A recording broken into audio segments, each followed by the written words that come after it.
everybody, and welcome to Memoir Church. For those it's your first time, my name is Suze Allen, and I'm the host of this beautiful shindig that we do the first Sunday of every month. This is my favorite thing to do, host this Memoir Church, besides teaching my memoir classes, because I learned long ago at a very young age that shared stories really helped me to grow. They helped me to understand the world better, and they really grew my empathy and humanity. And I watched that happen in other people. And so it's sort of become my purpose to have people help people, be a midwife for people's stories. And I think people are always looking for true stories. Novels are great and they're wonderful, and some people, you put yourself into a piece of fiction. But when you read somebody's memoir, because memoirs are what's meaningful, not just like an autobiography. This happened, this happened, this happened, this happened. It's the meat of the matter. It's the feelings. It's the love. It's the struggle that you had. And so that it does one of two things, right? It can either make you feel like, oh, that happened to me, so similar, I'm not alone.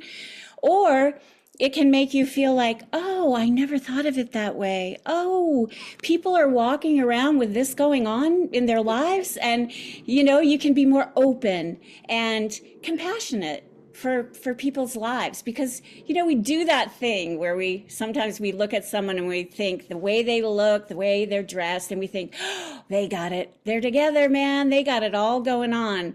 And then you hear them tell their story and you're like, oh, I had no idea. And a lot of times we have no idea because we got away from sitting around the fire and telling each other stories, and then COVID sucked us into our own isolation. And so I'm glad you're all here to share in this. And I just wanted to read a quote from James Baldwin. I swear everything out of that man's mouth is just like a quote that you want to share and that illuminates life.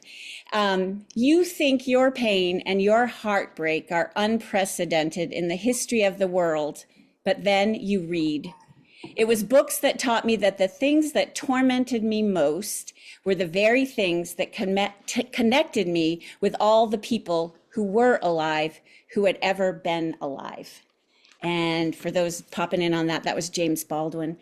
And I also like to quote Virginia Woolf. It's good to say, I've been here. I've been here. And, that's your legacy. And if you're prone to that, and, we just have that deep need for each other's stories. So today we get to hear Basi's story, which I'm very, very excited about. It's really great to have you here. And I just wanted to talk to you about, you shared this beautiful thing in your bio with me about your grandma and what drew you into story. So can you tell us a little bit about that? She passed away in 2019, right before the pandemic. Anyway, after she passed, I was just so much more inspired to keep writing my stories because of her, and also because she had been someone who never learned to read or write, and yet she was so effective at sharing her life stories with us that have really inspired me and that have really those moments that stay with me, and knowing that if she was able to do that without the written word, that I needed to push myself and keep going. So that's why I love that. When I think about stories, I think about it's I just think about all that she brought into the storytelling, her body language, her humor, her voice, the way she shared stories about her childhood, her agricultural community, the family members that she had, the few memories that she could remember of her mother, because her mother died she was very young. She was the youngest. And there's so many details missing about her life that we've just hearing her stories, maybe we've just, filled those in for her, Mhm. possibly, because there's very few records, there's no pictures. That's just compels me to just, get in there and use whatever resources I have inside and, to keep going and writing it down. Yeah, so it's in the fabric of who you are, the Mhm. storytelling. And she connected you to a grandmother. It sounds like a great grandmother that you didn't know, her mother. Right, right. Yeah, and so that's what we do. We let people know where they come from and where we come from, and that's so beautiful. I love that. So what set you on this journey to write your memoir, Kate's Mom? I've always been a journaler, Mm-hmm. and when my daughter Kate was diagnosed, I immediately started writing things down. So I have some journals that I wrote, Mm-hmm. where I was able to, to write down things that I was feeling and people I was meeting, and even keeping certain keepsakes. Like I have in one of my journals, I found a paper that was folded, like a sheet of paper that was folded, and it was Kate's labs. So when she was getting chemotherapy, every week or so, she'd had her labs. And then depending on her labs, then they let you have chemo. And I had kept one. And all these things, they were so, it was such that piece of paper is so precious to me. So Mm. I just, she was only 2 when she was diagnosed. The piece I'm going to share today kind of gives you that overview of what it's like to be a survivor of childhood Mm-hmm. cancer as well, which means Mm-hmm. that, you keep going. The struggles keep going. But I just wrote for such a long time, but there seemed to not really be like a place where I could say, okay, now this story has ended. This part of our life is over, because it's not. Mm-hmm. So I kept thinking, when am I going to actually write this, like, and it's Uh-huh. done. And I think I had to accept that, it's not going to be that way. It's just writing. I kind of just had to keep going and also focus on a period that would be most useful for her to know about, Mm-hmm. because she doesn't remember most of that stuff when she was really little, Mm-hmm. or AJ either. My son, he doesn't remember as with it. So these details are really important, and they're part of our family's story, and Mm-hmm. they connect. And my story connects to my mom and all my relatives who have been a part of this journey with us. So it was just like putting it together. It's been Yeah. a real project for us. And how was it for you? It's always curious when people write about the most painful things in their lives or one of the times that they were struggling the most. What was it like for you to go back in to those stories and to relive the diagnosis, the early years of Kate's cancer? Um, Definitely a lot of emotions come up, and a lot of questions, and a lot also kind of remembering you know, how you saw the situation, how that evolved, how you grew. Hmm. Um, but definitely it was very, very emotional, and a lot of opportunities to kind of express those feelings too, and to cry and to put things on paper, whether you want to share them or not, but that really help you to process Yeah. things. I think that's one of the things I love about memoir is that when you go back and examine your life, you have a different perspective because you're a different person. You know, you've had some years away from it, and then you look back in, and sometimes these disparate pieces of information all coalesce to be like, oh, I see how that happened. I see why this was, or he reacted this way, or this was. And so that's beautiful. So you wrote the book for Kate and for yourself, Hmm. and what do you hope from it? I mean, you to share your journey, in a public way. What's that for you? What is? what is your intention with that? Um, yeah, well, wrote is a little, I'm not there yet, but Well, I'm it's writing. mostly It's a together, work, yes. yeah, it's a work in progress. And where it is now, definitely for my kids, for family, and for others to feel that, feel seen in, in this experience, which is unique because it's that the experience of surviving. For you, Hmm. what is it like for you, for your family, and for your child to survive? And it's Yeah, definitely a blessing, and it's definitely complicated because there's lots of right. things that, you know, are different about, your parenting experience. And Yeah. And so being a kind of, caretaker in yeah, that really deep way, and also having another child as well. So exactly. yeah, I'm sure it will be a great comfort to other people who have had various caregiving jobs. And I think those shared stories do buoy people up and say, oh, yes, I remember that. And I'm not alone. There's more people out there that have struggled with it, or she got to the other side mostly of this journey, and I can too. It offers hope as well. Okay, take it away, Basi. Thank you so much. I want to start with, I'm going to share my piece that I wrote today. It's called Kate's Mom. But before I do that, I just wanted to share this poem I wrote for my grandmother. I wrote this poem Hmm, for her last year.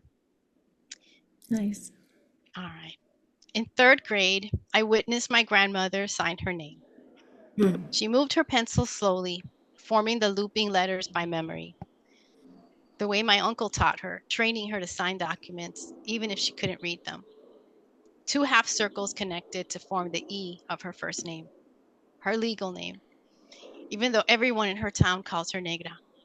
The pencil instinctively tracing each letter's unsustainable path up and down, forming a picture of her life, an orphan, another mouth for the relatives and neighbors to feed, house, raise up with nothing.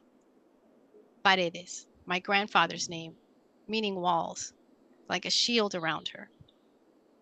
A home, not just a roof over her head.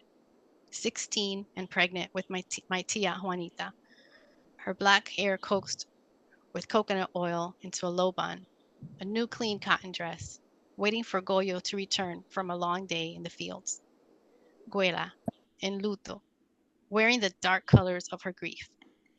For more than the required time, he left her with four mouths to feed, a good name in a community where that mattered, a house, a parcel of land.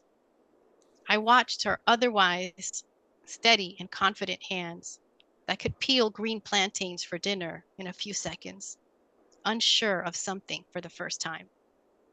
Curiously, I glanced at the notebook. Guela's signature, a two-word anthem, proclaiming not just her place in the world, but mine too. Oh, that's so lovely. Thank you. And now Beautiful. I'm going to read my piece called Kate's Mom.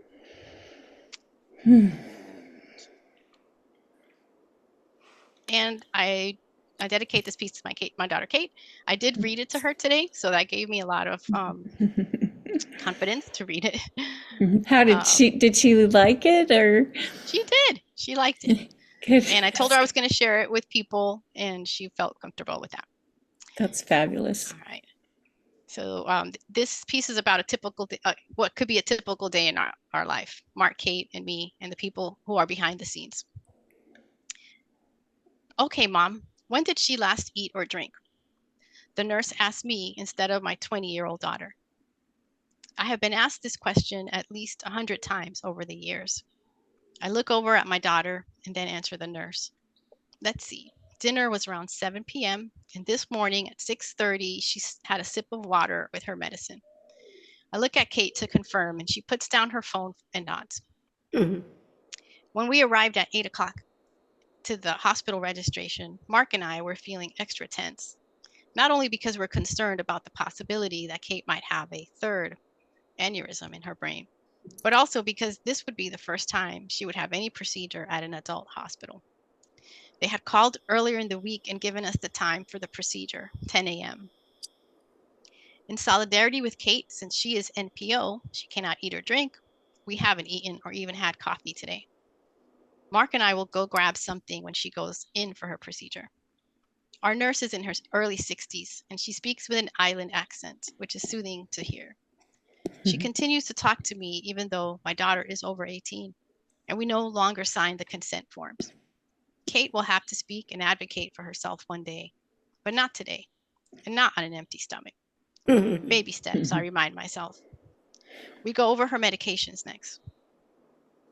Once she settles back on the bed, now with her hospital gown on, Kate sees that the nurse is setting up a table near the bed. She lets the thought of getting an IV come to her mind for the first time today. I'm thankful that this procedure doesn't keep her up at night before considering keep her up the night before considering our history with IVs. The nurse walks over to Kate and explains that she will first only look at the veins in her arms. This is how it always starts. They look, and then they squint. They look again, and then they ask a colleague to also look. The pre-show to the actual needle going in is where Kate, Mark, and I have become quite traumatized. In the past, she has had to have multiple needle sticks, and she absolutely hates it when they give up looking for a vein in her arm and instead put the IV in her hand. I hold one of Kate's hands. You drank your water yesterday. That will help. We learned that being well hydrated the day before and drinking water right up to the cutoff can make the veins easier to find. Kate tightens her grip on my hand, and as the nurse takes a look and then tells her she will now touch her arm to feel the vein. When I see confidence in the nurse's eyes, I exhale. The IV goes in without a major incident. We're going to put in some fluids now since she's NPO. It will make her feel more comfortable, the nurse informs me. Would you like a warm blanket, Kate? Yes, please, she says, finally able to relax her body. I offer to take her glasses so she can take a nap. Today's procedure will require her to receive general anesthesia. She will have an angiogram to take a closer look at vessels in her brain and determine if she has another aneurysm that requires intervention. She has had 2 separate interventions for thankfully unruptured aneurysms that were discovered during her annual MRI. An aneurysm is a weak place in a blood vessel in the brain that can put you at risk for a stroke. I remember asking Dr. Eliovich, the neurosurgeon who handled the first aneurysm, if we should be concerned about her developing another one in the future. He assured me that having even one aneurysm at her age was very rare, and the likelihood of another one developing was incredibly low. When I saw him exactly a year later, because her MRI was showing another bulging vessel that also required his intervention, he didn't know what to say. Even though the brain tumor diagnosis was 19 years ago and radiation 16 years ago, the late effects are something that continually creep up in our life, often when we least expect it. A slap in the face to remind you that for your child to be a survivor means both vigilance and an acceptance that we cannot get too comfortable with life away from the hospital. School ended last year, and with graduation came endless questions about the future. Beginning with the transition from children's hospital to adult hospital, it feels as if we are being pushed into a future for which we're not prepared. Will she be able to live independently one day? What will life look like without the school routine? What if they find another aneurysm today? The doctor said intervention could be minimally invasive or full brain surgery. It just depends on what they find. Okay, breathe. Right now we're here, and Mark and I assume the roles that we have grown into as Kate's parents, guardians, advocates. This is all we need to focus on today. For today, I'm just Kate's mom. It's not that I'm only Kate's mom. We have an older child, our son AJ. We're his parents as well. But even he, now in his 20s, understands that someone needs to be in this role. Mark and I have been with our daughter to countless appointments with all types of pediatric specialists, through a double-digit number of brain surgeries, and of course, chemotherapy and radiation. Most of that happened before she started kindergarten. Being Kate's mom means you're always on duty, and especially when you're working with your kids' medical providers. You have to listen, ask questions, and keep good notes, and then make decisions for your kid. You hope you're making the right decisions, or at least the best decisions you can make. Most times we make decisions together, but there have been some moments when I just needed to act quickly. While Mark and I are fluent in matters of doctors and medications as it relates to our one patient, it's knowing her as the unique person that she is that has guided us when it matters the most. Just a few years ago, it seemed like a normal school day, but Kate was not getting up and getting ready. This girl loved going to school, and she's a morning person, so I knew something was wrong. When I went to check on her, she was in her bed moaning and she looked weak, and I just knew we had to get to the emergency room right away. She seemed fine the day before, but had been complaining of a headache a few times that week. When we got to the hospital, it was her shunt that was malfunctioning. A VP shunt is something that was implanted many years ago to keep the cerebrospinal fluid from backing up, also known as hydrocephalus. Working quietly through the years, now a valve had broken down and was threatening to take my happy, sweet girl down too. This kid is allowed to have a headache, but just one. That's not what the doctors have told me. That's a new rule for me. Multiple headaches triggers my mom's spidey sense. Is she dehydrated? Has she been skipping doses of her medicine? When is her next eye appointment? Vigilance and acceptance. We are in a patient holding area, which is like a train station. Everyone prepped and waiting in place for the transport to the cath lab. Each patient area is divided by a curtain. I wasn't supposed to be allowed in here since Kate is over 18, but I told them that my daughter needed me there, and they acquiesced. I understand why they have this type of policy. This is a small area, and they want fewer people getting in the way. The other patients here today are middle-aged or older, and they are having heart catheterization, from what I overheard. These procedures are less invasive, but I imagine it's still scary to be waiting here by yourself. The only times I'm waiting alone in a medical setting, it's for my annual mammogram. I go to a place that's in a shopping center next door to a grocery store. It's an easy morning for me. You undress from the waist up and wear a bathrobe, which is plush. It makes you feel like you're at the spa.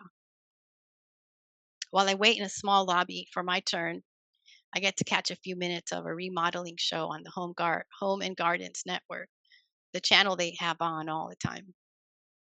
It's a show where rich people and their contractors and designers walk around the homes and try to visualize the future renovation projects that will cost more than all the houses on my block. All that is missing is a mimosa in my hand. But of course, that day will come for me too. I will lay on a bed in a gown that is open in the back, wearing socks, the ones that help you grip the cold hospital floor. Hospitals have been a sanctuary for me. They can be such quiet places. Occasionally, a voice, the distant beeping of an elevator door, or the equipment in the room like a heartbeat. In that stillness, what will go through my mind? Through the thin curtains in this room, I can hear what people are saying to their loved ones on their cell phones, and the tense sighs of those waiting quietly, alone. If I could only call one person before they took me in for some scary procedure, whose voice would I want to hear? Who would help me to breathe through the minutes before they wheel me away? Probably Kate's voice would be the most reassuring to hear. Periodically, a doctor will come in and meet with their patient, review what will happen today, and say, "Do you have any questions?" Sometimes they do, and I get to hear the patient's history and why this procedure today is so important. When they don't have questions, I can sense a letting go of any perceived control of what comes next. The silent speaking, saying, "Let's get this over with." That's how I feel at 11 o'clock, ready to go to the cafeteria and get a coffee. But instead, the nurse informs us that Dr. Davis has been delayed because there was an emergency and he was called into surgery. At 11:30, I send Mark an update by text. He's waiting in the lobby with our bag where we have we have the things we need, like chargers for the phones, a water bottle, a sweatshirt, which I'm already wearing, a book I'm probably not going to be able to focus on, etc. The procedure is delayed. Just waiting. Kate is taking a nap. I'm sitting in a plastic chair they brought over for me. Not comfy in the least. I regularly get up and move around and stretch my lower back. Do you think I have time to go home and get my charger? I forgot to pack mine. Mark texts, sure, and you might as well get something to eat. This could be a while. We agreed to meet briefly in the lobby before he leaves so I can take the bag we brought. When I return, Kate wakes up and looks around disoriented. She's upset and getting hungry. I tell her that we're running late. I give her back her glasses so that she can entertain herself with YouTube. She's bored and tired of lying in this bed. She loves her notebooks and glitter gel pens and markers. I wish I had brought those in our bag today. Mom, they informed us that there has been another emergency, and Dr. Davis was called in for that one next. Hopefully, she will be the next case, but it depends on how long it takes. A different nurse gave me the update since our nurse went on her lunch break.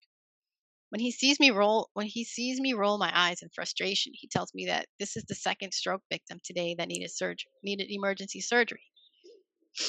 Right now, all I feel is hungry and tired from too little sleep last night.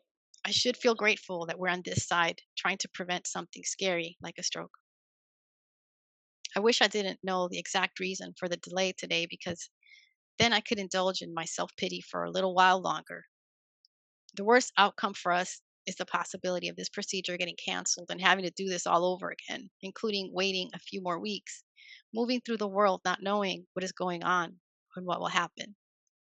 But but for these two patients who had strokes, they're dealing with so much more than an inconvenience. I'm too hangry right now and disappointed that I can be such a shitty person without caffeine and food. Really, that's all it takes. Around 12:30, my sister calls. This is not a typical time to hear from my sister. This is the one time in her school day she gets to take a break. I immediately know she's calling because our mom hasn't received any updates. And of course, she and my dad are worried. They have been praying about this appointment for weeks. Lucy, please tell mom that we're delayed and that I will call her when they take her to anesthesia. But right now, we're just waiting. Okay, no worries. I'll handle mommy. Good, because I haven't eaten today. Don't tell her that part. I know. Okay, girl, text me later. I gotta pick up my kids from the lunchroom. My big sister teaches fifth grade. She has the perfect mix of assertiveness and gentleness needed to handle our parents. While I may not have the energy to talk to her, gratitude begins to break through for my parents and their constant presence, especially during days like this. I can see them in my mind taking a minute to pray for us before they eat their lunch together. I can see the steam coming off the glistening white rice, savory red beans and broth, and maybe she fried up some plantains, crispy, salty on the outside, hot and starchy goodness on the inside. Maybe not a helpful thought right now. Mark and I switch places for a few minutes so that I can eat a granola bar and some coffee from the cafeteria. I don't want to be gone too long just in case they have an update and they're ready to take her in for the procedure. Since the holding area is now cleared out and Kate is the only patient left when I come back for my break, our nurse says it's okay if we both stay with her. I want to go home, Mom. I know, baby, me too. But we need to wait a few more minutes. I'm so hungry. I know. What do you want Dad to get you when this is over? I want McDonald's. Okay, we'll get it for you, I promise. But right now, we're so close to getting this done. We don't want to come back another day, right?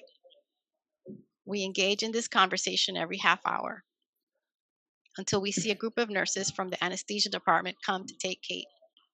It's now 4 o'clock, 6 hours after our scheduled time when she finally goes in for her procedure. I hear her chatting it up with the nurses as they wheel her away, her mood improving substantially. Mark and I go downstairs to the cafeteria, and after we eat something, we go to the waiting area. It was packed with relatives when we arrived, but within minutes, groups of family members leave, either to visit loved ones who are now in a room or because they're being discharged. By the time Mark returns with ice cream sandwiches that he found in a vending machine, there's no one left in the lobby.